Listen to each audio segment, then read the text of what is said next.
இன்னைக்கு ஆதிரா ஜங்ஷன்ல பாரம்பரிய இனிப்பான முந்திரி கொத்து எப்படி செய்யறதுன்னு பார்க்க போறோம். இதுல பாசிப்பயிறு, ஏலக்காய், அதே மாதிரி நல்ல ஒரிஜினல் கருப்பட்டி, இந்த மாதிரி நல்ல சத்தான பொருட்கள் தான் சேர்த்து செய்ய போறோம். இது 4 நாள்ல இருந்து 1 வாரம் வரைக்கும் கெடாமல் இருக்கும்.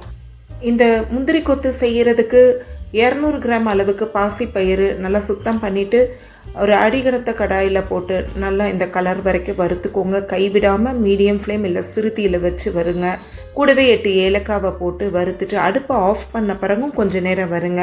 இல்லைன்னா உடனே ஒரு பிளேட்டுக்கு ட்ரான்ஸ்ஃபர் பண்ணிடுங்க. ஏன்னா அடியில் சூடாக இருக்கும், அப்போ அடியில் உள்ள பயிர் தீஞ்சு போயிடும். இது ஒரு தட்டில் போட்டு ஆற வச்சுருங்க.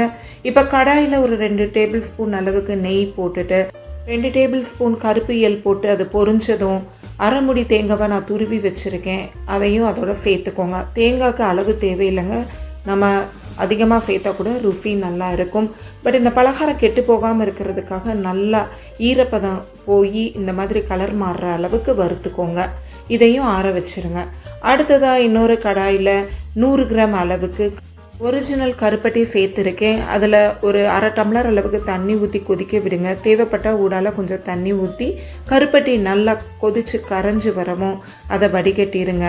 ஏன்னா எவ்வளோ தான் நம்ம நயமான கருப்பட்டி வாங்கினாலும் அதில் கொஞ்சம் டஸ்ட்டு இருக்க தான் செய்யும்.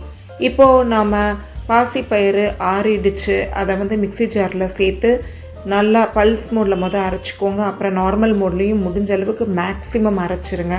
ஃபைன் பவுடராக வந்துடும். லேசாக குருணையாக தான் இருக்கும், ஏன்னா நம்ம மிக்சியில் அரைக்கிறோம். இதே மிஷினில் அரைச்சா ரொம்ப சாஃப்டாக வந்திருக்கும். இப்போ இதோட நம்ம வதக்கி வச்சுருக்க தேங்காய் பூவை சேர்த்துட்டு ஒரு சிட்டிகை உப்பு போட்டுட்டு கொஞ்சம் கொஞ்சமாக இந்த கருப்பட்டி பாகை ஊற்றி கிளறுங்க. முதல்ல கொஞ்சம் சூடாக இருக்கனால கரண்டியில் கிளறிட்டு அதுக்கப்புறம் தேவைக்கு கொஞ்சம் கொஞ்சமாக ஊற்றி கைகளாலேயே நல்லா பிணைஞ்சி விட்டுறலாம். இந்த மாதிரி கைகள்லேயே பிணையும் போது நீங்கள் நான் வீடியோவில் காமிக்கிற மாதிரி இப்படி உருட்டினீங்கன்னா உடையாமல் வரணும் மாவு, அந்த அளவுக்கு பாகு சேர்த்துக்கணும். இப்போ பாருங்கள், நான் தேவையான அளவு எடுத்து உருட்டுறேன், அழகாக உருண்டையாக வருது. இந்த மாதிரி எல்லாத்தையுமே உருண்டையாக போட்டு வச்சுக்கோங்க. மீதம் பாகும் ரொம்ப கம்மியாக தான் இருக்குது. இந்த உருண்டைகளை உடனே நம்ம பொரிக்க தேவையில்லை, ஒரு 2 மணி நேரம் அப்படியே இருகட்டும் வச்சுருங்க. அதுக்கப்புறம் நீங்கள் மைதா மாவு எடுத்துக்கணும். நான் ஒரு 100 கிராம் அளவுக்கு மைதா மாவு எடுத்திருக்கேன். நான் அடுத்தது 50 கிராம் அளவுக்கு அரிசி மாவு எடுத்திருக்கேன். 1/2 டீஸ்பூன் அளவுக்கு உப்பு போட்டுக்கோங்க. 1 டீஸ்பூன் மஞ்சத்தூள் போட்டுட்டு தேவையான அளவு தண்ணி ஊற்றி நல்லா குழப்பிக்கோங்க.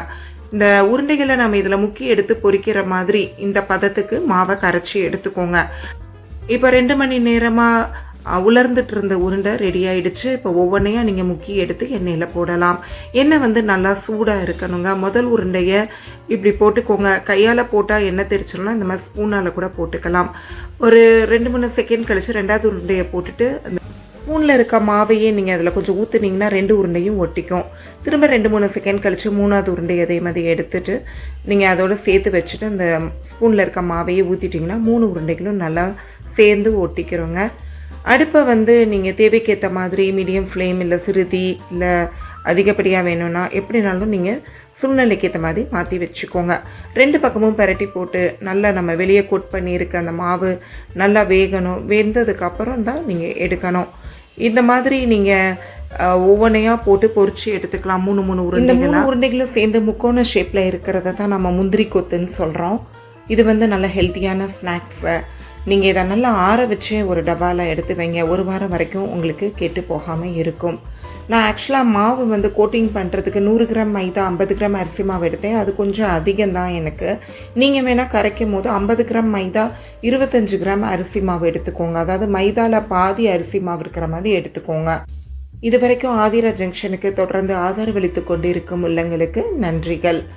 மேலும் இந்த வீடியோ உங்களுக்கு பிடிச்சிருக்குன்னு நம்புகிறேன். பிடிச்சிருந்தா இந்த லிங்க்கை உடனே உங்கள் ஃபேமிலி அண்ட் ஃப்ரெண்ட்ஸ்க்கு ஃபார்வர்ட் பண்ணுங்கள். அப்படியே ஆதிரா ஜங்ஷனை சப்ஸ்கிரைப் பண்ணிவிட்டு பெல் ஐக்கானை ப்ரெஸ் பண்ணிவிடுங்க. மீண்டும் ஒரு ரெசிபியோடு சந்திப்போம்.